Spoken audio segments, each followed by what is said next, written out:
pemo la musa elika ya mitema ya batwe biso tobelemi kolukayo wapye pa yozali nzambe nanga naleli pe mingi eyanote nakobenga kayo oya kosungai nga nakokili susu te nalelie pasi nanga ekoma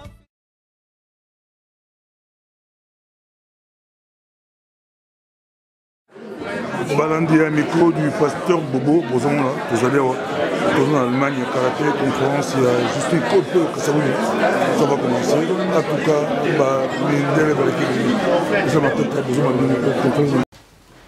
bonsoir à tous. Je suis très contente de vous accueillir pour cet événement à Allerweltshaus. Je m'appelle Victoria et je fais la coordination du projet radio ici. Cette initiative produit à peu près une émission de radio par mois pour le Bürgerfunk Köln. Ce sont les radios libres et indépendants à Nordrhein-Westfalen. La radio libre, c'est on choisit nos thèmes à nous et on les réalise à notre façon. Fondé en 2005, le projet radio a fait des émissions tout autour des droits de l'homme, surtout dans les pays du Sud. Et soit qu'il s'agisse du Congo, du Pérou ou de l'Inde, il y a un élément répétitif et c'est la minière et l'exploitation de matières premières. Dans le monde, il y a beaucoup de régions marquées par des conflits à cause de la richesse en matières premières. Ces matières jouent un rôle important pour l'industrie. Mais les conséquences de la minière sont la pollution et la pollution de l'eau de boisson, la guerre et les violations des droits de l'homme.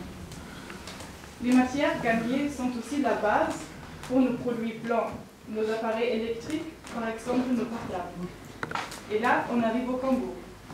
Il y en a une des plus grandes réserves de coltan dans le monde et c'est pour ça que la guerre dans les régions affectées se n'arrête pas. Et même si ce problème semble être loin d'ici, nous tous ici portent aussi une certaine responsabilité pour le destin du Congo. Et c'est pour ça qu'on a décidé de faire une chaîne d'émissions sur ce sujet. Et dans notre groupe, il y a 2 personnes qui ont abordé ce sujet et qui ont initié la visite de Madame Kasavubu. Ce sont Mandela et Christian. Auf Soundcloud abgerufen werden kann. Oui, bonsoir, je vous salue aussi. Comme notre collègue a déjà parlé, nous organisons aujourd'hui cette conférence parce que ça fait partie des programmes que nous faisons à Radio Köln. Et cette fois-ci, le thème c'est la République démocratique du Congo. Und die Frage ist sicherlich berechtigt, was geht uns der Kongo an? Und die Antwort muss laufen im Verlauf der Geschichte der letzten 200 Jahre, von Jahr zu Jahr und Dekade zu Dekade immer mehr. Et nous voulons profiter maintenant de cette occasion pour inviter l'oratrice du jour qui va vraiment nous parler en détail de la situation au Congo.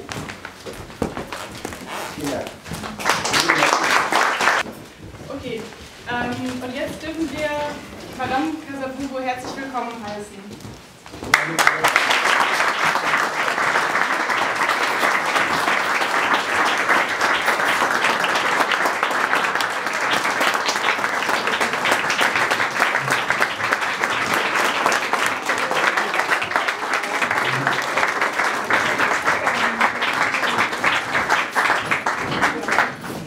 Alors, Madame Justine Kasavubu, et pour ceux qui ne le, Madame Justine Poyo Kasavubu, et pour ceux qui ne le savent pas, la fille du premier président élu du Congo.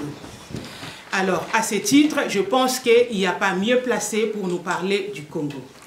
Et encore pour votre information, et je vous donne la primaire de cette information, elle est élue cette année la meilleure femme politique de l'année 2018, lauréat, je vais lire pour ne pas dire de bêtises, lauréat Gifa d'or. Je crois qu'à ce titre-là, on peut l'applaudir.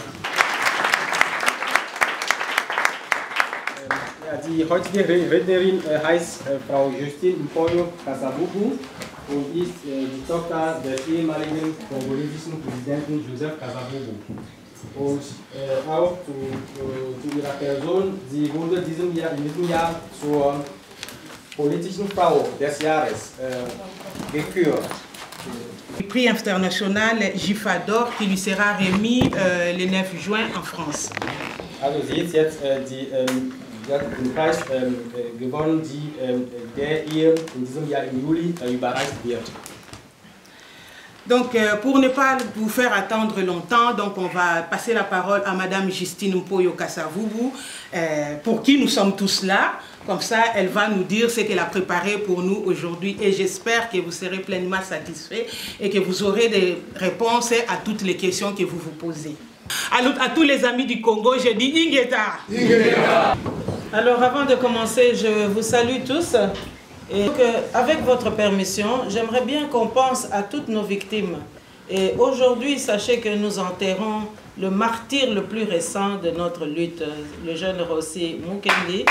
Et j'aimerais bien que nous puissions communier avec notre peuple qui, avec cet enterrement, avec ce nouveau martyr, eh bien, nous plonge directement dans la longue filiation de la tragédie congolaise. Et donc, si nous pouvons observer quelques instants de silence, je crois que nous rendrions justice à notre peuple. Merci.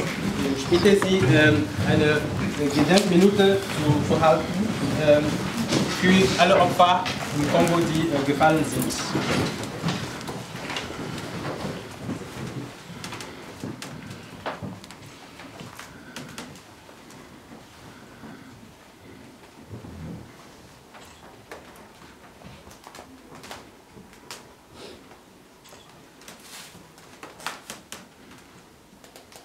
Merci. Je suis vraiment ravie de me trouver ici parmi vous. Ich bin sehr begeistert, heute unter Ihnen zu sein. Ce n'est pas la première fois que je viens en Allemagne, mais c'est bien la première fois, je crois bien, d'une époque récente pour une conférence au sujet de notre pays, la République démocratique du Congo. Ich war zwar, das ist nicht das erste Mal, dass ich in Deutschland bin, aber das ist wohl das erste Mal, dass ich jetzt als offizielle Rednerin bin und die Gelegenheit habe, über Kongo zu sprechen.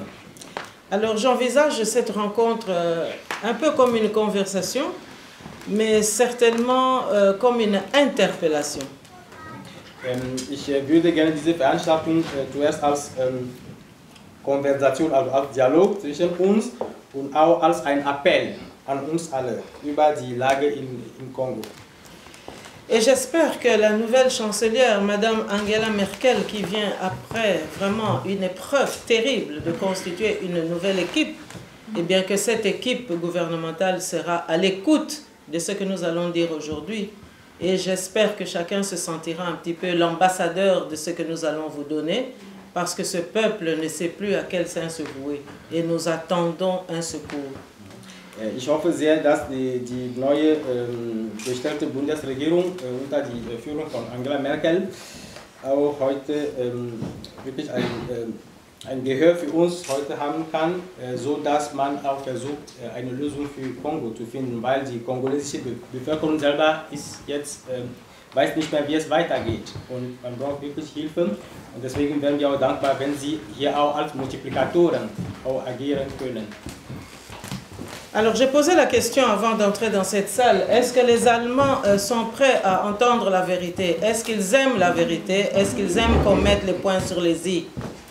Bevor ich die Veranstaltung beginne, habe ich heute schon mal im Vorraum die Frage gestellt, ob die Deutschen die Wahrheit gerne hören oder ob man lieber mit ihnen diplomatisch vorgehen muss. Et la réponse... Oui, on aime la vérité.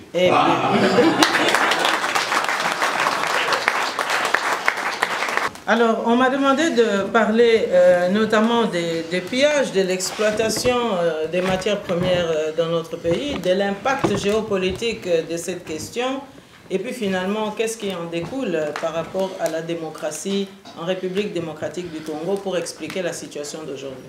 Heute werde ich über den Rohstoffreichtum und die Implikationen dieses Reichtums für die internationalen Beziehungen und was das für die Bevölkerung im Kongo bedeutet, sprechen. Alors, j'ai préféré me souvenir que tout commence ici, à Wilhelmstrasse, à Berlin, en 1885, comme vous le savez, avec le chancelier Bismarck et la démarcation des frontières que nous avons héritées en 1960 sur l'Afrique et notamment sur la colonisation qui allait s'en suivre. Die meisten von Ihnen wissen das schon bestimmt. Alles begann im Jahr 1885 in Berlin, damals unter der Herrschaft von Bismarck, wo Afrika damals als ein Kuchen betrachtet wurde und der unter den Mächten aufgeteilt wurde. Und in diesem Zusammenhang wurden auch die Grenzziehungen durchgeführt, die bis heute noch erhebliche Folgen für den afrikanischen Kontinent haben. Et d'ailleurs, nous appelons ça la conférence de Berlin, mais on m'a bien fait remarquer qu'en Allemagne, on appelait ça Kongo-Konferenz. Ça veut donc tout dire. Diese Konferenz wurde als Berliner Konferenz genannt, aber in Wahrheit hieß es eigentlich Kongo-Konferenz. Das bedeutet einfach, dass Kongo damals schon im Mittelpunkt der ganzen Verhandlungen stand. Et donc, l'histoire que nous allons aujourd'hui développer devant vous commence finalement grâce ou à cause de la révolution industrielle à la fin du 19e siècle, comme vous le savez. L'expansion économique qui a nécessité la recherche des matières premières dans la communauté internationale, dans tous vos pays, eh bien, les a poussés à trouver les réponses à ces matières premières, spécialement en Afrique centrale et notamment au Congo. Die Ursache für die Berliner Konferenz war auch die industrielle Revolution. Wir wissen damals, dass die Mächte, damals als die industrielle Revolution da war, sie waren jetzt angewiesen auf Rohstoffe. Und in diesem Zusammenhang haben sie sich irgendwie auf den Weg gemacht, um diese Rohstoffe zu finden. Und deswegen haben sie überall gesucht, um zu gucken, wo sie überhaupt diese Rohstoffe finden können, die für ihre Industrie wichtig waren. Und in diesem Zusammenhang war auch die Kongo-Konferenz entstanden. Alors, qu'est-ce qu'on constate une centaine d'années après, fin du XXe siècle? On constate qu'il y a une nouvelle révolution technologique cette fois, et qui pousse vos pays à rechercher des matières premières. Et encore une fois, c'est l'Afrique centrale et notamment le Congo qui en fournit les réponses. Et donc, on nous parle aujourd'hui de mondialisation. Ce qui veut dire, pour moi, colonisation, mondialisation, c'est l'équation. 100 Jahre später haben wir wieder das gleiche Problem. Wir haben jetzt eine technologische Revolution. Und die Großmächte, die entwickelten Staaten, sind jetzt wieder auf der Suche nach bestimmten Rohstoffen, die sie brauchen, um ihre Maschinen oder ihre neuen technologischen Entwicklungen zu machen. Und es hat sich wieder herausgestellt, dass alle diese Rohstoffe wieder im Kongo zu Hause sind. Und deswegen war Kongo wieder ein Thema für sie.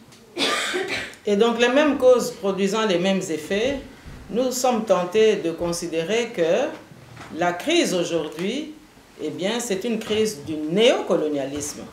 Et donc, les milliers de minerais disponibles chez nous, dont certains ne sont pas encore exploités, ce sont des promesses d'avenir, eh bien, c'est ça l'enjeu de la géopolitique qui nous préoccupe aujourd'hui. In den internationalen Beziehungen sehen wir, dass die Großmächte, wie gesagt, Hunger haben nach Rohstoffen. Und deswegen führt immer ihre Politik wieder nach Kongo oder nach Zentralafrika, weil dort die meisten Vorkommen an Rohstoffen sind. Und da sieht man wieder, dass man in einer Zeit ist, die man wieder als Neokolonialismus bezeichnen kann. Das bedeutet, der Kolonialismus war offiziell vorbei, aber heimlich versuchen die Industrienationen weiterhin die Oberhand über die Rohstoffe in Ländern in Afrika zu haben. Alors on avait justifié la colonisation parce que le Congo, à cette époque-là, il y a 100 ans, c'était une colonie d'exploitation. Et donc, sans leadership autochtone, on pouvait y aller, c'était un terrain ouvert et chaque prédateur pouvait finalement se livrer à ses besoins. Et évidemment, on négociait avec des chefs coutumiers qui ne connaissaient pas vraiment le sens des enjeux et qui croyaient que c'est une convivialité qui allait progressivement évoluer. Mais nous avons constaté que ce n'était pas le cas. Et aujourd'hui, l'exploitation justifie toutes les guerres parce que les guerres ont le mérite de reproduire les mêmes schémas, c'est-à-dire le désordre, un marché ouvert où tout le monde peut aller allègrement, il n'y a pas de droit et on bafoue tout. Damals, als der Kolonialismus anfing, war die Begründung der Industrieländer, dass im Kongo keine zentrale Macht ist. Und deswegen sind sie gekommen, um für gewisse Stabilität oder Ordnung zu sorgen. Aber das Ziel war eigentlich den Ausbau von Rohstoffen. Und heute sieht man wieder, dass sie versuchen, in diesen Regionen Kriege zu führen, damit sie freien Zugang zu den Rohstoffen haben können. Und dieser Krieg oder diese konfliktuelle Situation hat auch verheerende Folgen für die einheimischen Bevölkerung. Et donc, vous avez aujourd'hui les politiques étrangères qui conditionnent justement ces multinationales qui viennent piller chez nous, ou si vous voulez, les multinationales influencent les politiques étrangères de leurs pays respectifs pour venir piller chez nous. Et donc, finalement, nous constatons que la prédation qui obstrue le développement de nos pays s'accommode très bien des politiques de prédation et des politiques d'occupation. Et je vais m'expliquer. Es gibt internationale Konzerne, die die jeweiligen politischen Eliten in Europa und in den USA beeinflussen, damit sie im Kongo und in vielen Teilen Afrikas die Rohstoffe ausbeuten.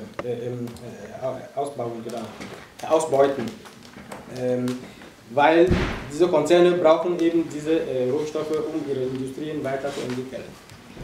Und ich werde das nachher erklären, wie das concrète läuft.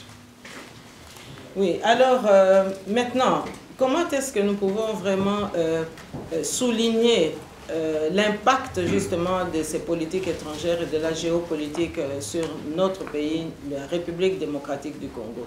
Eh bien, je crois que, après les indépendances, la victoire de nos pionniers de l'indépendance en 1960, on a constaté que les relents de colonialisme n'étaient pas totalement éteints, puisque progressivement on a détricoté les victoires des indépendances pour substituer aux démocrates élus des politiques de coup d'État et ensuite des politiques aussi d'implantation, comme nous allons maintenant le voir avec le cas du Rwanda sur le Congo. Es gab ein Phänomen in Afrika in den 60er Jahren, und es war so, dass bei den Unabhängigkeiten von vielen Staaten die Kolonialmächte haben sich nicht komplett aus Afrika zurückgezogen, sondern sie haben versucht, direkt nach dieser Unabhängigkeit die gewählten Persönlichkeiten in Afrika komplett auszuschalten, komplett zu vernichten und da Leute gesucht und an die Macht gebracht, die ihre Interessen weiterhin vertreten können. Und so ist die Lage leider in vielen Teilen in Afrika heute. Und ich werde besonders noch auf den Fall Ruanda gleich zurückkommen. Da werde ich da viele Sachen zu erzählen haben. Alors, pourquoi parler du Rwanda aujourd'hui? Mais c'est tout simplement parce que la politique de la Belgique, notre ancienne puissance coloniale, eh bien, s'est inscrite dans un néocolonialisme qui ne dit pas son nom, mais qui est bien tel. Warum Ruanda heute? Weil Ruanda spielt eine große Rolle für Belgien, der damals die Kolonialmacht von Kongo ist. Und es gibt eine geopolitische Zielstrebung von der Regierung in Belgien in Bezug auf Ruanda und Kongo. Und ich werde das jetzt gleich erklären, was da genau los ist. Alors, toutes les entreprises multinationales qui ont œuvré pour la première déstabilisation entre 1960 et les années 65-70, eh bien, ce sont les mêmes héritiers qui ont aujourd'hui repris leur courage pour réimplanter la politique d'occupation et la politique de prédation depuis une vingtaine d'années. Alors, il y a eu l'indépendance. On a plus ou moins respecté ce que nos parents avaient gagné, mais assez rapidement, on a mis fin à ces indépendances pour installer des dictatures à partir de 1965 jusqu'à aujourd'hui, sous des formes diverses. Genau, nach der Unabhängigkeit habe ich das gerade erwähnt. Die Kolonialmächte haben versucht, diejenigen, die wirklich von der Bevölkerung ausgewählt wurden, komplett zu vernichten durch Staatsstreiche. Es gab unzählige Staatsstreiche in Afrika in dieser Zeit. 1965 bis heute quasi gab es viele Staatsstreiche gegen diese Leute, die gewählt wurden, um die Bevölkerung zu beschützen. Die Kolonialmächte haben ihre Leute selber ausgesucht und an die Macht gebracht, um ihre Interessen weiterhin zu vertreten. Und im Fall Kongo gibt es immer noch eine Besetzung. Kongo ist ja nicht mehr so frei oder unabhängig, sondern es gibt viele Teile in diesem Land, die immer noch besetzt sind von internationalen Mächten, sozusagen. Und darauf werde ich gleich nochmal zurück zu sprechen kommen. Alors, il y a eu une sorte de récupération de la donne coloniale dans le chef de la politique étrangère de la Belgique, et notamment à partir de la chute du mur de Berlin. Une première phase où on encourage la démocratisation, mais en même temps, on est en train de chercher des pions avec les mêmes interlocuteurs économiques. Als die Mauer fiel, haben die Kolonialmächte versucht, die Demokratie zu predigen in Afrika. Nach dem Motto, ja, Afrika hat sich nicht entwickelt, weil es keine Demokratie gab.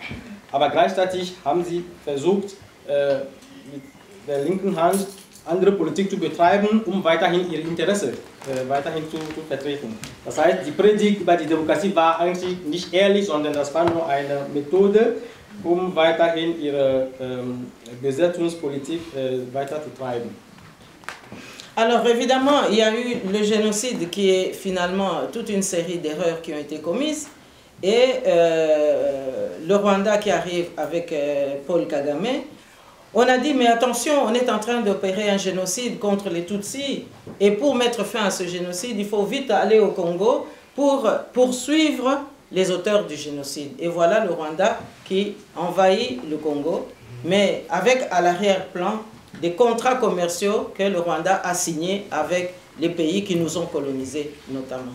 Genau, 1994 gab es den Genozid an den Tutsis in Ruanda, das wissen wir alle. Und in dieser Zeit, diesen Völkermord zu beenden, hat man versucht, die Hutu-Milizen, die für den Völkermord verantwortlich waren, hat man versucht, sie zu verfolgen und zu vernichten. Und die meisten von denen haben sich im Kongo versteckt. Und um das zu machen, hat man jetzt Paul Kagame, der an die Macht gekommen ist in Ruanda, erlaubt, in Kongo einzudringen, um diese Hutus zu vernichten. Aber im Hinterkopf gab es auch Abkommen zwischen Kagame und den ehemaligen Kolonialmächten, um dort zu bleiben, wenn sie die Hutu-Milizen verdrängt haben. Sie sollen nicht mehr zurückziehen, sondern sie sollen da bleiben, weil das ist genau die Region, wo die meisten Rohstoffe sind. Richtig? Alors, vous avez un Kagame qui a opéré des alliances avec des multinationales dans lesquelles on retrouve monsieur l'ancien président des États-Unis, monsieur Bill Clinton. Vous retrouvez aussi l'ancien premier ministre britannique, soi-disant comme consultant. Et donc, toutes ces personnalités, en fait, ce sont des parapluies qui accompagnent ou qui accompagnaient, au moment où Kagame prenait le dessus, des multinationales qui devaient maintenant utiliser l'incursion au Congo, mais en fait pour piller. Et donc, pendant des années, on a dit, mais non, le Rwanda poursuit les auteurs du génocide. Et laissez-moi vous dire que les auteurs du génocide, beaucoup ont été massacrés. Les camps de réfugiés ont été pollués de meurtrissures et de déchirures vraiment sans nom. Mais on continue 20 ans après à nous dire non, on continue à poursuivre les génocidaires. Et donc les génocidaires ont mis au monde des petits génocidaires qui aujourd'hui ont 20 ans et donc eux aussi ils sont des génocidaires. Donc vous voyez un petit peu la manipulation et les mensonges. Da gibt es einfach viele Manipulationen in dieser Geschichte. Das habe ich gerade erwähnt, als Paul Kagame an die Macht kam 1994, haben die USA und die Alliierten gesagt, ja, soll nach Ostkongo gehen, um die Hutu, die Genozidären zu verdrängen. Aber 20 Jahre später sind sie immer noch da. Das bedeutet, das Ziel war eigentlich nicht, die Hutu-Milizen zu verdrängen, sondern dort zu bleiben, um die Rohstoffe abzubauen und auszubeuten. Und für USA und für die europäischen Staaten. Genau, war genau das Ziel, diese Ausbeutung von Rohstoffen.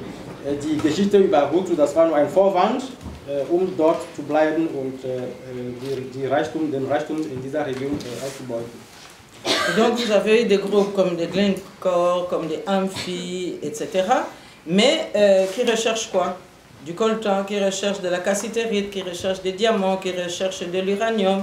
Et donc pendant ce temps, Kagame consolide ses relations avec l'État d'Israël en vendant encore une autre marchandise qui veut que on pense que ce qui est arrivé aux Tutsis, c'est l'Holocauste de l'Afrique centrale et que autant on s'indigne de l'Holocauste qui s'est passé ici, pas très loin, en Pologne, contre les Juifs, eh bien on doit aussi s'indigner contre les Tutsis et que c'est la race à part et que les Congolais ne valent plus rien, c'est la race à part. Paul Kagame und seine Alliierten haben die Geschichte von Genozid an den Tutsi einfach genommen, um dort unbestraft Gräueltaten im Ostkongo zu begehen.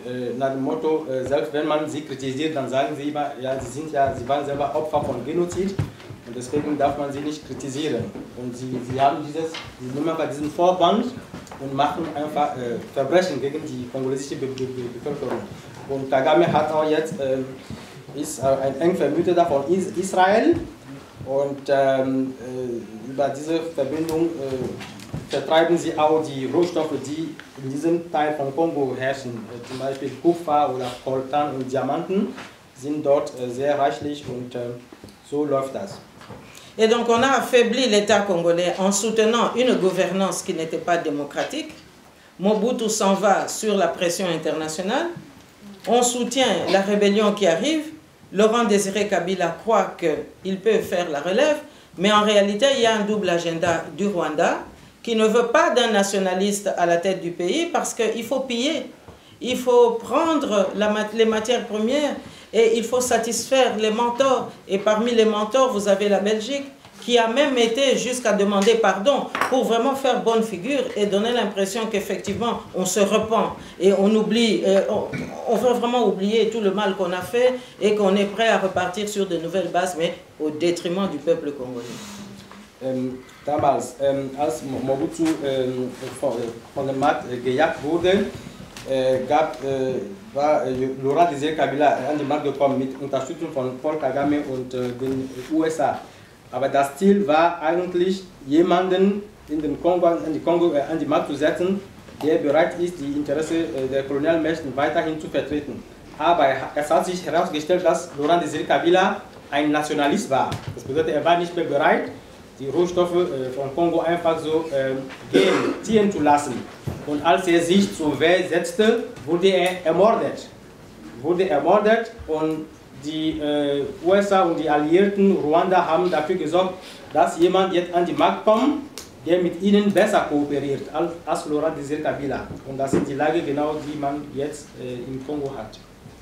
Alors vous avez même au début de l'année 2002-2003 le président, enfin, ou le vice-président, à l'époque c'était Kagame le vice-président, mais son président à l'époque, M. Pasteur Bizimungu, qui a même déclaré Urbi et Orbi qu'il faut revoir les donnes de la Congo Conference. Damals, als Paul Kagame war damals Vizepräsident, aber de facto ist er der Machthaber. Der Präsident hieß damals Pasteur Bizimungu. Hat gesagt, dass man die Kongo-Konferenz oder die Bestimmungen von Kongo-Konferenz eigentlich ändern sollte. Alors au profit de qui? doit-on revoir ces fameuses frontières? Alors que au moment de cette fameuse conférence en 1885, il y avait une clause pour dire que on va expérimenter ce partage pendant 15 ans, 20 ans, et puis on va évaluer la situation pour voir si on doit corriger certaines choses ou pas. Et cette clause n'a jamais été appliquée, n'a jamais été concertée. Ce qui fait que tout ce qui aurait pu être noté comme erreur à corriger autour de 1910 ou 1920 ne l'a jamais été. Et donc, depuis lors, on est assis sur un volcan qui est toujours prêt à entrer en éruption parce qu'on n'a jamais respecté ce qui avait été dit à la conférence de 1885. Während der Kongo-Konferenz in Berlin war eine der wichtigen Bestimmungen die Unverletzlichkeit der Grenzen. So, diese Bestimmung wurde leider von Ruanda und von Alliierten jetzt nicht beachtet. Und deswegen sagte die Ruanda und seine Alliierten USA und so, dass man diese Bestimmung nochmal ändern muss. Weil wenn man die Unverletzlichkeit der Grenzen wirklich respektieren muss, das würde einfach bedeuten, dass die Mächte, die jetzt im Ostkongo da sind, müssen sich zurückziehen. Und das wollen sie ja nicht. Deswegen sagen sie, dass die Kongo-Konferenz nicht gut war und dass man diese Bestimmung ändern muss, damit das ihnen zugutekommt. Et donc, voilà maintenant que le coup d'État arrive et Laurent Désiré Kabila est assassiné tout simplement parce qu'il ne peut pas permettre la prédation sauvage telle que Kagame l'a orchestrée. Et donc, on a construit la sécurité du Rwanda aux dépens de l'insécurité, ou plutôt sur l'insécurité du peuple congolais. Laurent Désiré Kabila wurde 2002 ermordet, weil er sich einfach gegen die Ausbeutung von Kongo zur Wehr gesetzt hat. Und nach seinem Tod hat man jemanden an die Macht gebracht, der kooperativer war. Und man hat auch da ein System entwickelt, das die Macht oder die Kraft in Ruanda verstärkt hat. Und Kongo selber hat man das System so geschwächt, dass der kongolesische Staat selber nicht mehr in der Lage ist, seine Grenze zu kontrollieren, so dass die Besetzungsmächte Freiraum haben können, um die Rohstoffe weiterhin auszubeuten. Alors c'est là maintenant que la machination va commencer à opérer. Et c'est là que la communauté internationale, c'est-à-dire tous vos pays, ici, en Europe, vont commencer à se coaliser pour maintenant profiter de la faiblesse à la tête de l'État congolais. Parce qu'on assassine Laurent Désiré Kabila sur injonction du Rwanda. Mais pour placer qui? Pour placer Joseph Kabila, qui n'est pas Joseph Kabila, je préfère vous le dire, mais qui est Hippolyte Kanambe.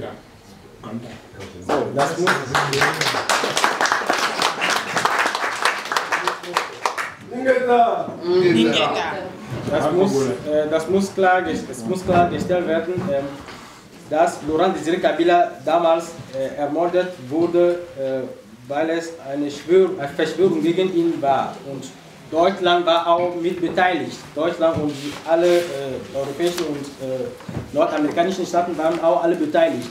Und es hieß danach, dass der Nachfolger von Laurent Désiré Kabila, Joseph Kabila, sein Sohn ist. Aber das ist auch falsch. Joseph Kabila ist nicht der Sohn von Laurent Désiré Kabila, sondern hat einen anderen Namen. Der ist einfach ein Verbündeter von Ruanda, den man an die Macht gesetzt hat, um weiterhin die Rohstoffe im Kongo auszubeuten. Das muss heute ein für alle Mal klargestellt werden. Alors, richtige Name sind. Genau, er hieß richtig Hippolyte Kanambe Hippolyte hieß er, genau. Also er ist nicht der leibliche Sohn von Laurent Désiré Kabila. Alors, qui a vendu cette marchandise? Qui a fait le marketing pour cette marchandise? Eh bien, c'est la Belgique. Also Belgien war eigentlich sozusagen der Denker für diese Politik, für diese Destabilisierung von Kongo. Alors, comment est-ce que la Belgique s'y est prise? Eh bien, en parcourant les capitales européennes pour convaincre que c'est l'homme qu'il faut. On a même vu le ministre des Affaires étrangères de Belgique aller à la télévision nationale belge pour dire que Kabila, c'est-à-dire Kanambe, c'est l'espoir. Et que donc le peuple congolais allait ressusciter, allait revivre, allait se développer grâce à ce rejeton qui n'était pas le fils de l'autre. Also Belgien hat angefangen, Kabila, Joseph Kabila oder Kanambe, Hippolyte Kanambe zu loben und hat versucht, alle europäischen Staaten auch zu überzeugen, die Wahl von Kabila zu akzeptieren. Und war sogar damals im belgischen Staatsfernsehen zu sehen und hat damals eine Rede gehalten, wo sagte, dass Joseph Kabila jetzt die Hoffnung für den kongolesischen Staat bedeutete. Aber wir haben heute gesehen, dass es daraus nichts geworden ist. Et donc ça veut dire que c'est le courant des libéraux qui a fait tout ce travail. Parce que on a vu aussitôt une sorte de dualité surgir justement dans cette politique de prédation, de pillage des matières premières. On a vu une rivalité entre les libéraux francophones et les libéraux néerlandophones, c'est-à-dire de tendance un peu germanique, comme vous le savez. Et donc voilà encore une complexité qui s'est ajoutée à ce que nous avons dû subir au Congo. Et, es gab auch bei der Werbung Joseph Kabila gab es eine Rivalität zwischen französischsprachigen Eliten und französischsprachigen liberale Eliten und holländischstämmige Eliten in Belgien. Alors la preuve la plus éclatante, c'est que à une époque autour de 2004-2005, vous avez eu le ministre des Affaires étrangères belge qui a succédé à M. Louis Michel, M. Karel de Gucht, qui, en allant au Congo, a pris son courage avant d'arriver au Congo et en atterrissant même au Congo pour informer le peuple congolais que Kabila n'est pas Kabila, qu'il n'est pas congolais, qu'il est rwandais, pour espérer que le peuple puisse se réveiller et surtout que la classe politique puisse prendre ses responsabilités pour rejeter cela, ne pas accepter l'inacceptable et en tous les cas revendiquer ses droits au nom du droit international. Der Nachfolger von Louis Michel, der damals Außenminister Belgiens war, war einmal nach Kongo geflogen und hat direkt nach seiner Landung gesagt, dass Joseph Kabila, der sogenannte Joseph Kabila, kein Kongolese ist und nicht der Sohn von Laurent Désiré Kabila ist. Und dass er aus einem anderen Land kommt und er hat so gesprochen, dass sich die kongolesische Bevölkerung sich um die Bevölkerung zu erwecken, was zu machen, damit sie sich die Gefahr bewusst werden, was genau passiert, wenn sie Kabila an der Macht akzeptieren würden. Aber leider ist daraus nichts geworden. Et donc vous avez à cette époque déjà la marche vers la corruption à répétition et surtout le dispatching illégal de plus de 85% des ressources de matières premières qui n'entraient pas dans les caisses de l'État à cause de cette prédation. Et c'est à ce moment-là que les Allemands sont venus au Congo, je me trouvais au pays à ce moment-là, pour voir si effectivement ils doivent accepter que l'Allemagne donne quelques militaires dans les forces de l'Europe. Donc le fort pour aller, soi-disant, consolider la paix, entre guillemets, à travers les élections de 2006. Et les Allemands étaient dubitatifs. Je les avais rencontrés, c'était une délégation de députés. Nachdem Joseph Kabila die Macht gekommen ist, hat sich die Korruption in dem Land total verschärft und weiterentwickelt und hat wirklich hohe Massen erreicht. Und es gab viele Studien, die belegt haben, dass 85% des Reichtums vom Kongo nicht in die Staatskasse fließen, sondern einfach woanders versickern. Und da sieht man schon, wie dramatisch die Lage ist. Und Frau Kasavubu war auch im Kongo zu der Zeit, wo die deutsche Delegation auch in Kongo war. Und sie hatte damals dafür plädiert, dass Deutschland auch akzeptiert, einige Soldaten in die internationale Truppen nach Kongo zu schicken, um für die Stabilität in dem Land zu sorgen. Aber die Deutschen waren damals sehr skeptisch und haben diese Bitte nicht erfüllt. Et donc, nous nous sommes étonnés de voir que, à la fois, nos matières premières étaient pillées sous le regard de la communauté internationale, et malgré la visite des députés allemands, eh bien, on va constater que les forces de l'EUFOR vont venir au pays, non pas pour sécuriser les élections, mais pour sécuriser la fraude électorale. Ja, traurig war auch, dass diese internationale Truppen,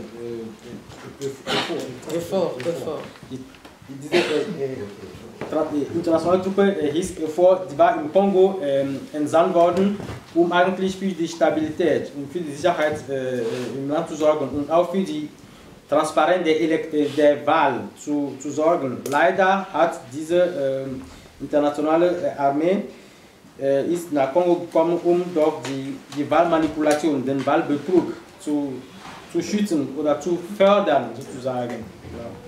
Et donc nous pensons qu'il y a un cercle infernal qui s'est installé depuis lors, donc pratiquement depuis 15 ans, où il nous semble que l'information ne passe plus et où il nous semble que plus on pille, plus on détourne les deniers publics, plus on accepte le Rwanda dans ce jeu et plus on admet que le Rwanda maintenant soit dépositaire ou détenteur d'une bourse des matières premières alors que le Rwanda n'en est pas du tout le producteur. Et comment expliquer que des consciences mondiales comme vos pays puissent accepter qu'on paye pour créer une bourse et mine de rien, on laisse faire. Ja, Kongo wurde einfach von Unheil betroffen. Ruanda hat jetzt mittlerweile eine Börse eingerichtet. Und diese Börse hat Ruanda nur eingerichtet, weil er weiß, dass das Land viele Rohstoffe im Kongo ausgebeutet hat.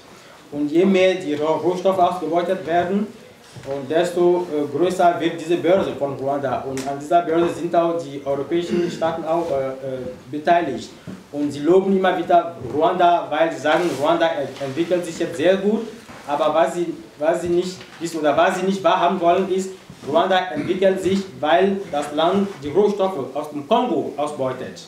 Das ist die Wahrheit. Oui, et alors, l'impact sur la population est très très clair. Parce que depuis une quinzaine d'années, l'appauvrissement de la population a atteint des seuils de l'intolérable.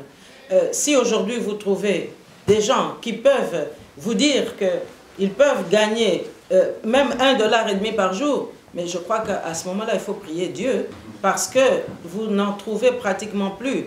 Vivre, avoir $1 ou un peu plus aujourd'hui par jour, c'est devenu vraiment une lutte héroïque. Une lutte héroïque. Gleichzeitig hat sich die Situation, die Lebenslage der kongolesischen Bevölkerung stark zugespitzt und verschärft und verschlechtert. Der größte Teil der Bevölkerung lebt jetzt unter der Armutsgrenze und die meisten haben noch nicht mal $1 pro Tag, um zu überleben. Alors aujourd'hui, évidemment, les conséquences au niveau de la démographie sont gravissimes et je vais vous démontrer en quoi justement la déstabilisation par l'occupation du Rwanda et par le pillage des matières premières a vraiment ne présage pas d'un avenir vraiment radieux pour cette sous-région. Ich werde gleich erklären, noch in die Details gehen, wie die Destabilisierung und die Ausbeutung der Rohstoffe im Kongo, welche verheerende Folgen das für den kongolesischen Staat haben. Et donc pour mieux piller et puis pour garantir un siècle de pillage, comme ils ont eu un siècle à partir de la conférence de Berlin, eh bien il faut déstabiliser, il faut neutraliser les intelligences.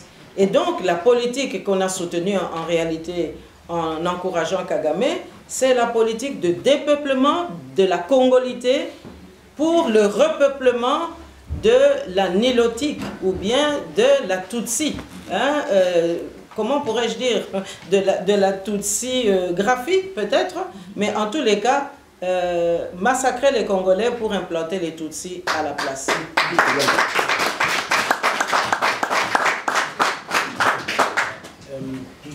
Es ist leider so, dass Ruanda und seinen Alliierten eine Politik im Kongo sich ausgedacht haben. Und diese Politik heißt einfach, dass Ruanda unterstützt wird aus Kongo, die Bevölkerung in diesem Teil von Kongo zu massakrieren, zu vernichten. Und das wird dem Ruanda selber helfen, sich weiterhin zu vermehren. Das bedeutet, man versucht, diese Region von Kongo also leer zu fischen, damit man Lebensraum hat für Ruanda selber, für die Leute aus Ruanda, damit sie sich weiterhin entwickeln und sich vermehren können. Et alors, comment est-ce qu'on peut dépeupler la Congolité? Eh bien, il faut supprimer les femmes. Alors, si on ne peut pas les supprimer, on va les violer.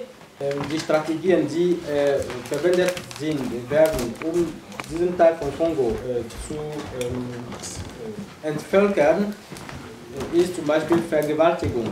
Die Frauen im Ostkongo werden häufig und tagtäglich vergewaltigt, also massenvergewaltigt. Und sie werden so vergewaltigt, dass die Frauen komplett zerstört werden. Und sie können sich nicht mehr vermehren. Sie werden auch getötet, misshandelt. Und es gibt auch eine Methode, wo die Rebellen oder die ruandischen Soldaten die Frauen so dermaßen zerstören, indem sie Macheten zum Beispiel in ihre Scheide eindringen, um das ungeborene Baby zum Beispiel zu töten. Sie verwenden diese Strategie, um die Bevölkerung komplett dort zu entvölkern, und so dass sie selber nachher genug Platz haben, um die ruandischen Leute dort wachsen zu lassen. Et donc ça vous montre bien qu'on n'a pas du tout tiré les leçons de l'histoire.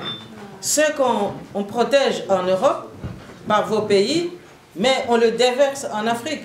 Ce que Hitler a fait ici en 40-45, mais c'est ce que nous vivons sous Kagame aujourd'hui en Afrique centrale. Et tout le monde accepte, tout le monde soutient Kagame parce qu'il construit des buildings, parce qu'il développe chez lui. Mais il développe non pas au prix de ses efforts de travail, mais parce qu'il pille. Alors quand est-ce que la justice internationale ou le droit international va opérer? Dites-moi un petit peu.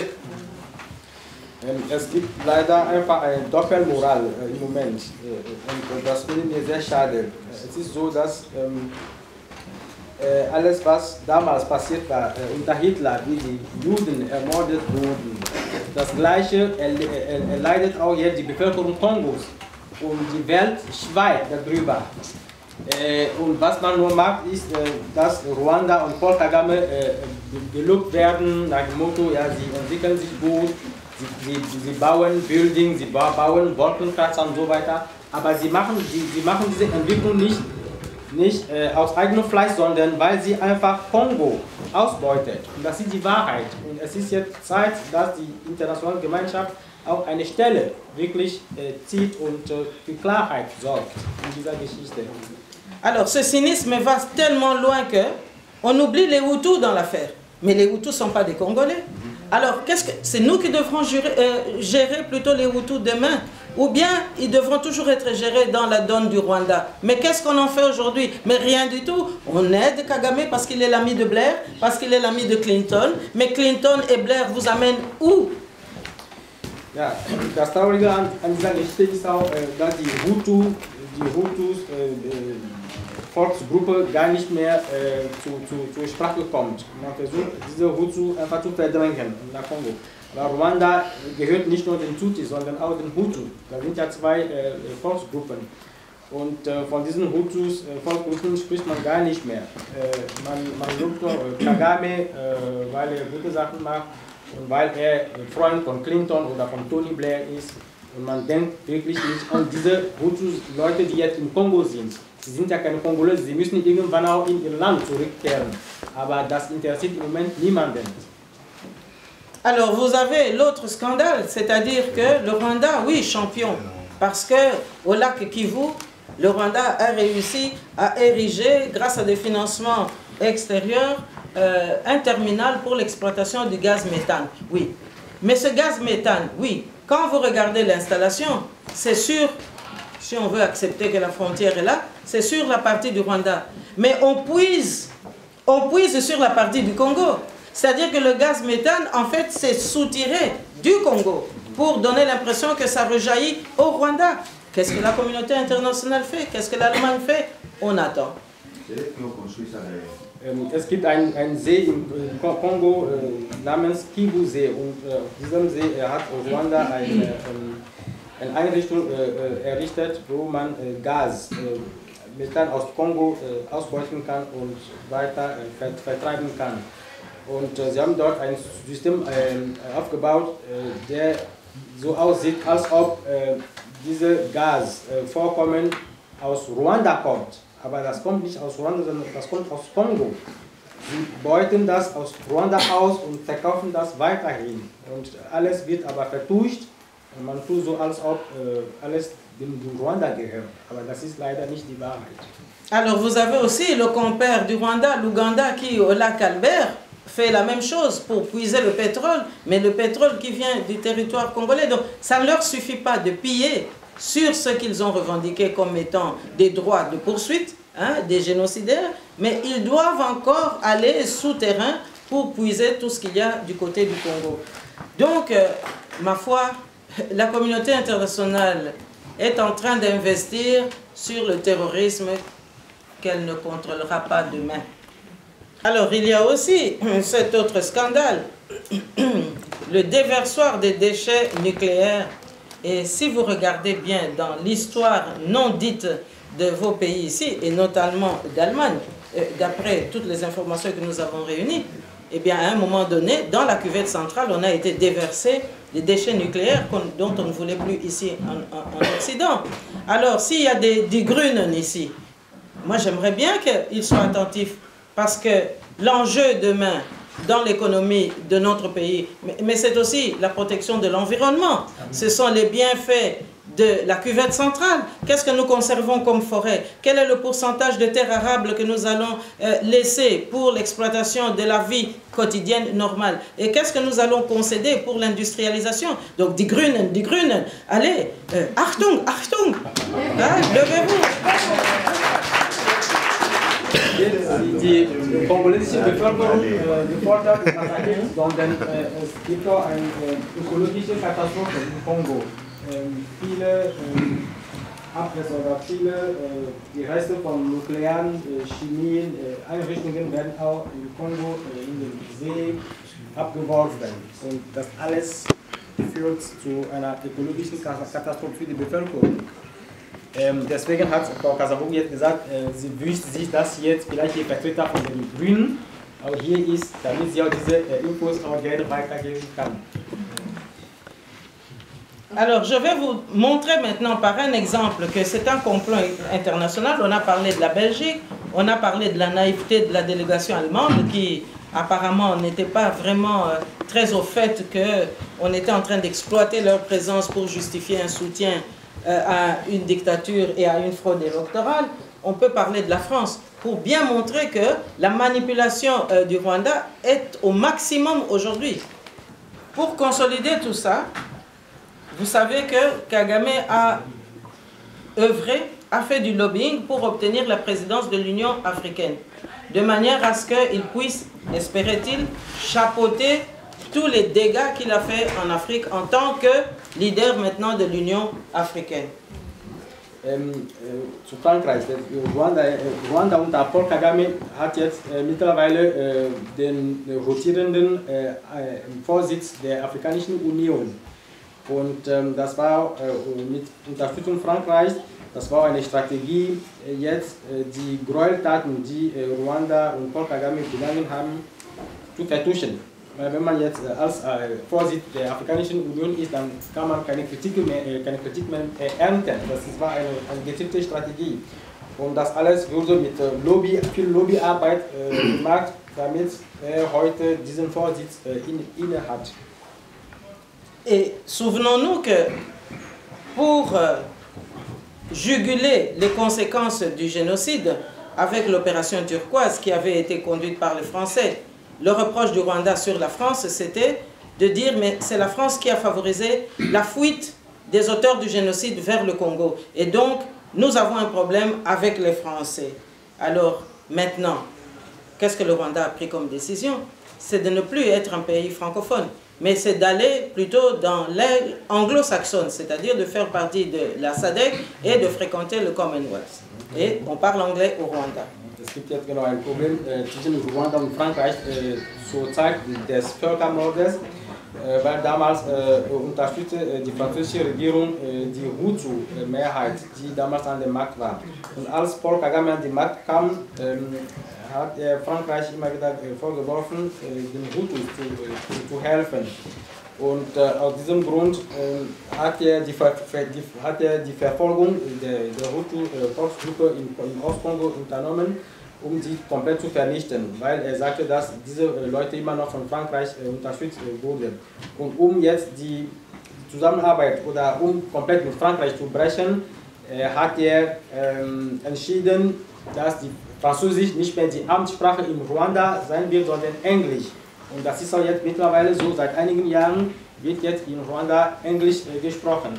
In Ruanda hat sich jetzt komplett aus der Frankophonie, das ist die Organisation der französischsprachigen Länder, Ruanda hat sich aus der Frankophonie zurückgezogen und ist jetzt dem Commonwealth beigetreten. Und Englisch ist jetzt die Unterricht- und Amtssprache in Ruanda. Mais contre promesse d'autres pillages, notamment d'uranium demain, eh bien voilà le Rwanda qui refait virage pour retourner en francophonie. Comment? Il y a un voyage qui est annoncé de Kagame prochainement en France, mais c'est pour demander à Macron, qu'il espère manipuler par l'envoûtement, que maintenant que Macron puisse soutenir son ministre des Affaires étrangères pour diriger l'Organisation internationale de la francophonie en succédant à Madame Michaëlle Jean. Donc vous voyez bien comment les calculs, comment on avance petit à petit pour essayer de nouveau de contourner l'obstacle afin de mieux juguler les difficultés. Und jetzt, nachdem Ruanda die Beziehungen mit Frankreich abgebrochen hat, versucht Ruanda jetzt langsam wieder an Frankreich ranzukommen, weil er wieder Interesse dort sieht. Im Urangeschäft mit Frankreich sieht Ruanda viel Interesse. Deswegen versucht Ruanda jetzt, sich wieder an Frankreich anzunähern. Und indem das Land versucht jetzt die derzeitige Außenministerin Ruandas zur Generalsekretärin der Frankophonie ernennen zu lassen. So, damit Ruanda wieder die Möglichkeit hat, an die Frankophonie auch wieder zusammenzuarbeiten und weiterhin Gelegenheit hat, die Ausbeutung im Kongo auch weiterhin vertreiben zu können. Et donc vous voyez très bien que comment est-ce que de l'anglophonie on peut faire un virage et espérer obtenir un poste aussi important sans qu'il y ait eu une sorte de décollage, sans qu'il y ait eu une sorte d'apprentissage. Et donc ça vous montre bien que nous sommes dans une nébuleuse où justement les multinationales qui sont encore en train de soutenir Kanambe, eh bien, essayent maintenant de contourner toutes ces difficultés pour maintenir le Congo sous pression. Parce qu'entre-temps, je vous dirais que dans toutes ces organisations internationales, le Rwanda n'a jamais fait la promotion des Congolais. Donc ça veut dire que nous sommes dans une marche progressive d'étouffoir des Congolais, d'extermination du peuple congolais. Ça, je peux vous le garantir. Das ist einfach es gibt eine Unkohärenz seitens Ruandas. Man kann doch nicht sagen, dass man nicht mit Frankreich zu tun haben will und gleichzeitig versucht, eine ruandische Außenministerin zur Generalsekretärin der Frankophonie ernennen zu lassen. Das zeigt einfach, dass Ruanda ein Kummischwitz spielt, um weiterhin die Überhand auf die Rohstoffe im Kongo und in der Region zu haben. Alors évidemment, pour que tout cela puisse vraiment s'opérer, il faut déstabiliser aussi l'intérieur du Congo. C'est comme ça que vous avez appris que On a sacrifié 2 fonctionnaires de l'ONU. Parce que de temps en temps, voyez-vous, pour qu'un cynisme puisse produire ses effets, il faut donner l'impression qu'on est victime soi-même aussi. Et qu'on paye cher soi-même aussi. Alors on sacrifie quelques lampions, on sacrifie quelques éclaireurs, mais ça passe à la trappe de la raison d'État. Parce qu'il y a d'autres intérêts prédateurs qui sont beaucoup plus importants. Et vous avez appris que, voilà, l'ONU pleure, mais avec des larmes de crocodile. Parce que jusqu'aujourd'hui, eh bien, Kabila a des projets pour rester encore au pouvoir. Parce que Kagame est encore là. Il va maintenant aller jouer le manipulateur, le prestidigitateur chez Macron. Parce qu'il dit Macron est jeune, on va le manipuler comme on manipule Kabila qui est jeune. Rwanda und Paul Kagame versuchen einfach die internationale Community zu manipulieren und die verursachen selber gezielte Ermordungen.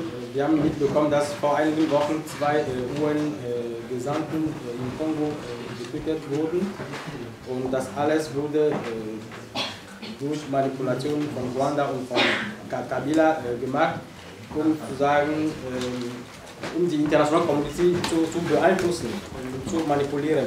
Und das Ziel von dieser ganzen Geschichte ist nur, dass Kabila versucht, mit aller Macht an der Macht zu bleiben, möchte die Macht nicht abgeben und er versucht, alles zu tun, um dort zu bleiben, indem er mit dem Alliierten Kagame einfach eine Unruhe im Kongo dauerhaft einrichtet, das ihnen hilft, dann an der Macht zu bleiben und weiterhin die Ressourcen auszubauen. Et donc, moi je suis ici aussi pour vous dire qu'il faut venir au secours du peuple congolais. C'est un peuple qui mérite toute la reconnaissance. C'est un peuple dont les parents et les ancêtres ont fourni des efforts considérables pour que vous soyez libres. Parce que ici, j'aimerais quand même rappeler une chose. Das kongolesische Volk braucht jetzt einfach Hilfe von jeder Seite, von aller Seite, damit es wirklich auch Freiheit und normales Leben und Wohlstand haben kann. Und das ist wichtig, weil Kongo hat auch eine große Rolle gespielt für Europa und vor allem auch für Deutschland. Hat Kongo eine große Rolle gespielt. Deswegen ist das wichtig, dass man sich wirklich auf die Seite des kongolesischen Volkes stellt, um etwas zu machen, um das Leiden der Bevölkerung zu beenden. Et donc, aujourd'hui, nous avons la nette impression, grâce à toutes ces expériences vécues sur le terrain, qu'il y a une volonté manifeste d'exterminer le peuple congolais pour se réapproprier ce vaste territoire et d'en faire justement une colonie de nouveau, mais cette fois-ci avec un découpage que les anciens colonisateurs réunis dans cette espèce de complot international ont déjà défini. Alors, ils s'y prennent de plusieurs manières. Il faut neutraliser les opposants pour les avoir à l'usure. Par exemple, das Ziel im Kongo, wie gesagt, steht einfach im Mittelpunkt von einer internationalen Verschwörung. Und das Ziel ist auch, das Land einfach zu zersplittern. Und wenn man das Land zersplittert, dann hat man die Freiheit, um die Ressourcen wirklich auszubeuten. Und es gibt verschiedene Strategien, um dieses Ziel zu erreichen, indem man zum Beispiel die Oppositionellen komplett vernichtet. Und wenn man die vernichtet, dann hat man keine Kraft mehr, die sich gegen die Regierung zur Wehr setzen kann. Alors, comment est-ce que Kagame s'y prend pour compléter tout ce jeu-là? C'est-à-dire que maintenant que l'occupation est consacrée, et maintenant qu'il a infiltré les institutions, parce qu'évidemment, avec Kanambe au pouvoir, Kabila Kanambe au pouvoir, c'est simplement une sous-traitance. C'est-à-dire qu'il exécute les ordres qui viennent de Kagame. Et il accepte tout ce que Kagame lui dit. Kagame va en Israël, il prend des réfugiés, il décide, il vient les implanter chez nous pour toujours déstabiliser la démographie locale. Et les pays occidentaux laissent faire. Alors que pour un petit réfugié qui vient, qui ne sait pas justifier les papiers, on l'expulse. Mais nous, on doit maintenant accepter des réfugiés qu'on ne connaît pas, qui sont plutôt des parents à lui, Kagame, parce que lui c'est un nilotique, mais on vient maintenant nous implanter des nilotiques en République démocratique du Congo parce qu'il faut faire plaisir à Netanyahu. Sie wissen bestimmt, dass Kagame ein gutes Verhältnis zu Benjamin Netanyahu, dem israelischen Premier, hat. Und Kagame ist auch verbündet mit Kabila. Und Kabila ist sozusagen nur seine Puppe da an der Macht und Kabila hört einfach auf Kagame. Kabila macht alles, was Kagame sagt, was Kagame entscheidet. Und Kagame war in Israel und hat dort viele Flüchtlinge, die Israel auf seinem eigenen Boden nicht haben wollte, hat Israel diese Flüchtlinge an Kagame gegeben und Kagame ist zurückgekommen und hat diese Flüchtlinge komplett in den Kongo gesteckt. Und wie kann es sein, dass die kongolesische Bevölkerung fremde Leute einfach auf dem Boden hat, die die Bevölkerung selber nicht kennt? Und hier sieht man auch dieses Problem, wenn ein Flüchtling hier nach Deutschland kommt und wenn er nicht okay ist mit den Papieren, man weiß selber, was für Stress diese Person hat. Und wie kann es sein, dass man 100 Leute einfach so nach Kongo verlegt, ohne dass die Bevölkerung etwas davon weiß? Das ist doch nicht normal. Das kann doch nicht so weitergehen. Et donc, cette politique de Kagame fait de lui une sorte de commissaire général de la recomposition en Afrique centrale. C'est-à-dire quoi? Les méthodes qu'il applique, le brassage au sein de l'armée, c'est-à-dire prendre des tueurs, prendre des assassins pour les mettre dans l'armée, et ce sont ces assassins-là qui vont perpétrer les massacres. Mais il provoque ainsi un problème d'identité, un problème d'identification, parce que à un moment donné, on ne saura plus qui est congolais, qui ne l'est pas. On ne saura même plus qui est Tutsi ou qui ne l'est pas. Mais peut-être que les Tutsis vont se protéger parce que pour le moment, Kagame est toujours là. Mais on trouvera toujours des excuses pour dire que non, ce sont tous des Hutus. Donc même moi qui vous parle, demain je risque d'être taxé d'être Hutu parce qu'on aura laissé aller cette politique de déflagration jusqu'à son terme. Kagame macht, wie gesagt, einfach viel Unheil im Kongo und unter dem Vorwand, dass die Hutu Volksgruppe vernichten oder verfolgen möchte. Aber seit 20 Jahren hat er noch nicht aufgehört, das zu machen. Und es kann auch sein, er möchte irgendwann einfach die kongolesische Bevölkerung so vermischen, dass man nicht mehr weiß, wer eigentlich Kongolese ist. Und das ist genau sein Ziel. Und das sagt Frau Kasavubu gerade, dass es auch sein kann, dass sie in ein paar Jahren, wenn sie wieder nach Kongo geht, dass man ihr zu ihr sagt, dass sie selber keine Kongolese mehr ist. Et donc, die Gefahr, die auf lange Sicht auf Kongo zukommen wird. Deswegen muss man schnell etwas dagegen tun.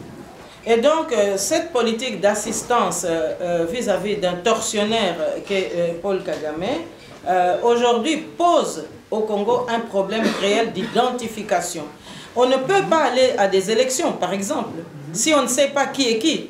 Est-ce qu'on va faire voter des chats, des éléphants, ou bien on veut faire voter des hommes pour élire des leaders? Eh bien, c'est ça la problématique aujourd'hui. On a créé le chaos, on a soutenu Kagame, on a encouragé le dépeuplement des populations congolaises, et maintenant on dit non, non, vous devez aller aux élections. Il n'est pas question qu'on aille aux élections, mes chers amis. Il n'est pas question. Regardez, vous avez mis des mois pour constituer un gouvernement. Vous aurez pu dire, ah ben non, ça va, on recommence ou on fait autre chose. Mais c'est parce que vous avez respecté l'identité de chaque voix. One man, one vote. Et ça doit vouloir dire quelque chose pour nous aussi.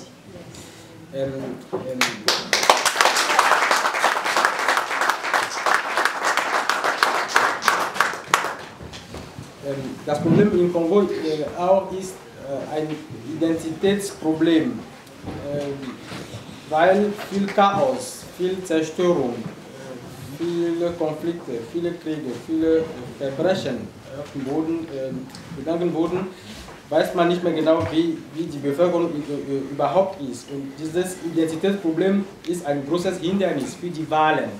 Man kann doch nicht wählen, wenn man nicht genau weiß, wie viele Kongolesen eigentlich wahlberechtigt sind. Wie viele Kongolesen überhaupt noch im Kongo leben. Das ist das Problem, weil viele Teile Kongos ja besetzt sind von Ruanda. Und das ist genau das Ziel von Paul Kagame. Er möchte dort ein Chaos einrichten, sodass die Wahl nicht mehr wirklich den Willen der kongolesischen Bevölkerung widerspricht, sondern einfach irgendwas, ihre Interesse weiterhin verteidigt. Und dagegen muss man was tun. Und sie hat auch das Beispiel von der letzten Bundestagswahl erwähnt. Deutschland hat hier fast 4 oder 5 Monate gebraucht, um eine neue Regierung zu bilden. Aber die Regierungsbildung hat doch letztendlich geklappt, weil man einfach den Willen der Bevölkerung respektiert hat. Und das gleiche Recht möchte das kongolesische Volk auch haben. Das Volk möchte einfach, dass man sein Recht respektiert und dass man ihm nicht irgendwas aufzwingt. Und das ist ganz wichtig. Et donc moi je pense que parmi les solutions, parce que j'aime bien aussi faire des propositions, et je crois que parmi les solutions, il y a d'abord une attitude psychologique qui doit être encouragée ici parmi vos pays. Et quand je dis cela, qu'est-ce que ça signifie? Ça signifie qu'il faut mettre fin à l'exclusivité de la préséance historique. C'est-à-dire que celui qui a colonisé le Congo n'a pas de prérogatives aujourd'hui pour décider en lieu et place des Congolais et aller à Berlin dire à Madame Merkel, mais non, moi je suis bruxellois, c'est moi qui ai colonisé les petits Congolais et donc voilà ma solution. Je crois qu'il faut briser maintenant le carcan de l'exclusivité de l'histoire. Ça c'est la première chose. Et il faut que l'Allemagne se sente autorisée à faire des contre-propositions. Elle ne doit pas s'enfermer maintenant dans une sorte de partage du monde où les zones d'influence, les précarés coloniaux doivent subsister. Donc ça, il faut briser. Et je ne vois même pas pourquoi les Congolais doivent vous faire peur. Parce qu'on a quand même besoin de la coopération. Nous, on ne refuse pas la coopération. Mais pourquoi doit-on nous tuer pour piller? Mais pourquoi vous devez piller pour survivre? Moi, c'est ça que je n'arrive pas à comprendre. Donc, mettons fin un peu à ça.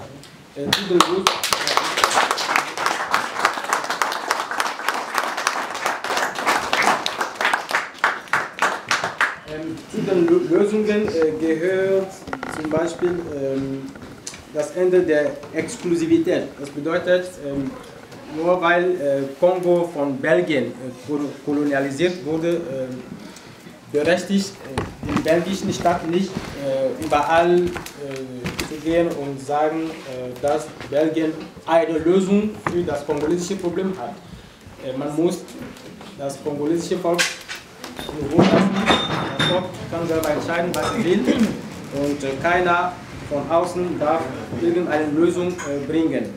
Und auch Deutschland ist auch hier wirklich angesprochen. Deutschland sollte sich auch befreien. Deutschland sollte sich nicht mehr beeinflussen lassen von dieser Geschichte.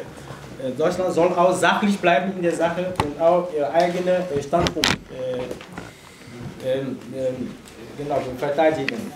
Das ist ganz wichtig. Und Frau Kasavou sagte, es kann doch nicht sein, dass man das kongolesische Volk massakriert und tötet und dann später noch ihr eine Entscheidung einfach aufzwingt, mit der sie gar nicht einverstanden ist. Und das ist ganz wichtig, darauf zu achten.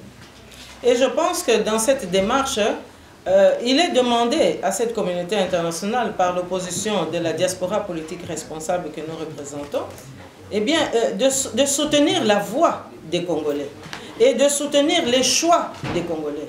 Et ces choix aujourd'hui proposent plusieurs pistes. Je peux relater l'une ou l'autre piste.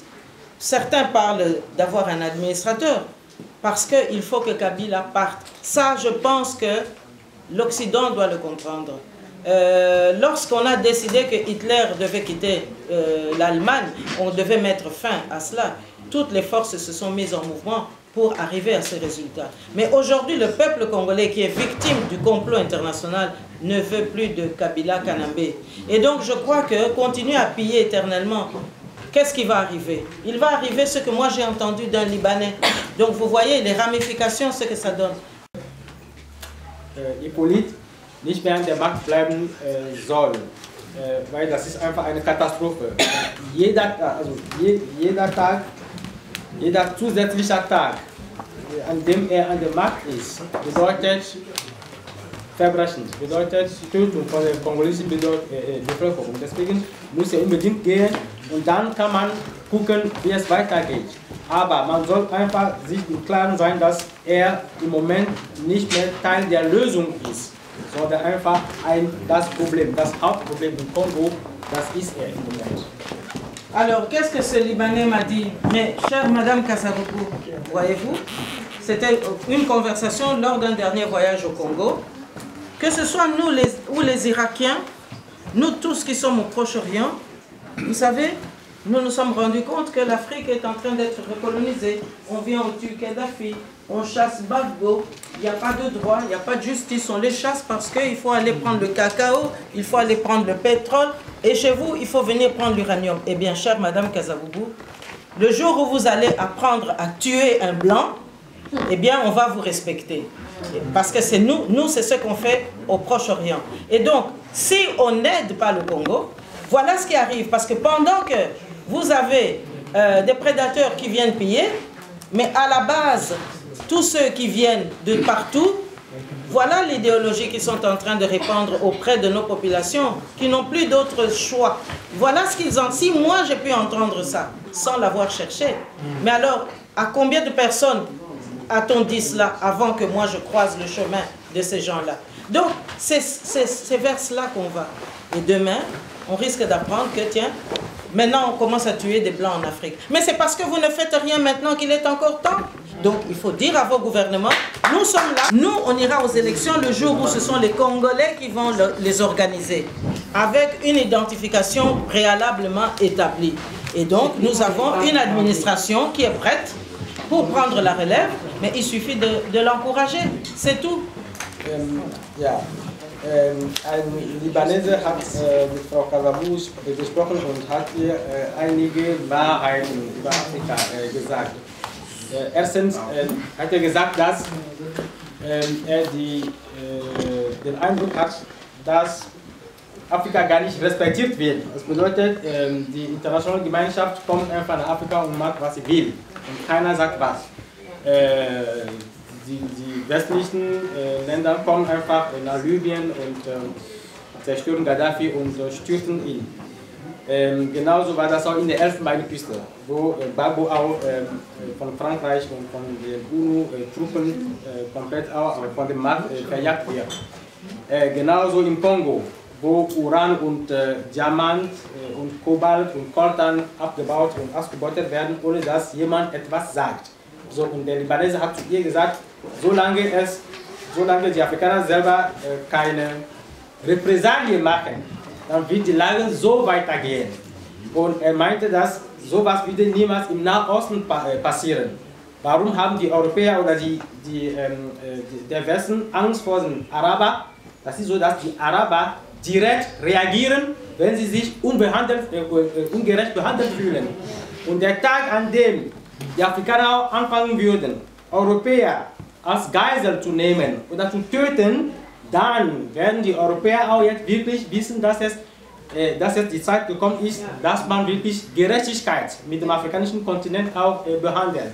Und solange das nicht passiert, dann befürchtet man irgendwann ein großes Problem in Afrika, dass die Europäer selber dort nicht mehr in Sicherheit sein können. Wenn sie weiterhin die Diktatoren oder weiterhin die Plünderung oder die Verschwörung weiter unterstützen, dann werden sie selber auch später Opfer für diese schlechte Politik sein. Und deswegen hat er das gesagt, dass sie gerne als Multiplikatoren auch gebeten werden, diese Infos weiterzugeben, dass die Wahlen in dem Kongo nur stattfinden können, wenn die Bevölkerung selber komplett rezensiert. Also es muss einen Zensus geben, wo man genau weiß, wie viele Kongolesen noch im Kongo leben, und nur diese Kongolesen müssen an der Wahl teilnehmen und nicht andere Leute, die man aus anderen Ländern einfach im Kongo verlegt hat. Und das muss klar sein. Und solange das nicht passiert ist und solange der Westen auch Kagame und seine Alliierten unterstützt, und wenn sie irgendeinen Fehler bei den nächsten Wahlen machen, dann sollten sie sich nicht wundern, wenn später verheerende Folgen, auch die Europäer betreffen, passieren. Deswegen ist es ganz wichtig, dass Sie das gerne weiterhin weitergeben, das Problem ein für alle Mal zu lösen. Alors, je terminerai en vous disant tout simplement que le président Kennedy avait compris cela, parce qu'il a été élu la même année que Joseph Kasavubu. Et lorsqu'il avait envoyé des dédicaces au président Joseph Kasavubu, c'était pour lui dire que ma vision pour le monde à venir est la suivante. Je veux promouvoir les nationalistes africains. Je veux promouvoir le développement de l'Afrique. Je veux que les Africains se développent parce que la stratégie globale pour la paix voudrait que la sécurité du monde libre passe par le développement de l'Afrique. Si nous développons l'Afrique, alors nous garantissons notre propre sécurité. Et c'est ce que moi j'appelle, disait-il, dans un document qu'il a envoyé à mon père, c'est ma stratégie globale pour la paix. Et on a vu que Kennedy a été assassiné et tout de suite après lui, c'est une stratégie globale pour la guerre qui s'est succédée. Et la guerre, ça va de pair avec le sous-développement, avec le misérabilisme, avec l'appauvrissement de nos populations. C'est la raison pour laquelle j'ai écrit le livre que vous voyez ici sur la table, où je montre un peu comment, par quel chemin, moi-même je suis arrivé à découvrir ces dédicaces que Kennedy avait adressées au président Joseph Kasavubu. Et donc voilà, je conclus là, parce que le sujet est vaste, on ne peut pas l'épuiser, et j'aurais bien voulu revenir, mais pour ça il faudrait me réinviter, parce que le sujet mérite qu'on puisse s'y attarder. On a laissé passer tant d'années, mais je suis sûre que cet auditoire que je sens vibrer par la vérité de ce que nous avons dit aujourd'hui.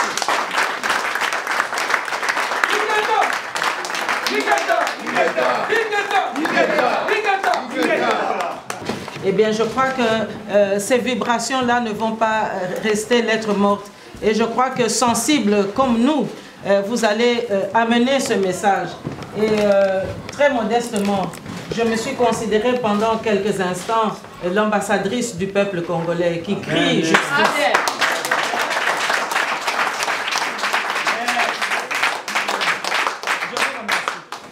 Justine, bonjour madame. Madame Justine. Madame Justine, je suis très heureux. Je suis très heureux d'être ici. Souvent, je vous suis au micro du pasteur Bobo, vos analyses très enrichissantes. Merci pour les combats que vous êtes en train. Madame, si nous sommes ici, c'est chez nous au Congo. Moi, je viens de Kameyakamwa. On dit ceci, il y a un proverbe qui dit à Kameyakamwa, Kwabe Nakulu Kwamuchi. Ça veut dire que si tu es chez les autres, c'est comme si tu dormais sur un arbre. Ça veut dire que tu ne dors pas bien.